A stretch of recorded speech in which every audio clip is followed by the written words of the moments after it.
Mnamo tarehe 15 Aprili mwaka 1912, miaka 113 iliyopita, yapata majira ya saa 8:20 Kiza Totoro, meli kubwa ya abiria ya Titanic ambayo ilitambuliwa kuwa ni mafanikio makubwa ya viwanda vya meli vya wakati huo, iligonga mwamba wa theluji na kuzama katika bahari ya Atlantic katika safari yake ya kwanza kutoka bandari ya Southampton nchini Uingereza ikielekea New York City, Marekani.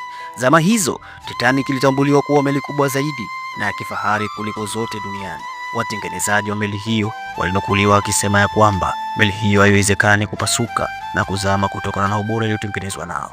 Wasafiri 705 tu kati ya abiria wake wote 2207 ndio waliokoka katika ajali hiyo. Miongoni mwa abiria hao walikuwepo watoto wadogo na wazee, vijana na hata baadhi ya matajiri wakubwa duniani katika kipindi hicho. Pia yalikuwepo magari ya kifahari, mashine za umeme na baadhi ya vitu vyenye thamani zaidi duniani.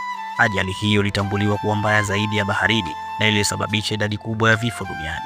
Kumbuka ya kwamba hii tumepekua katika baadhi ya vitabu vinavyopatikana maktaba 056.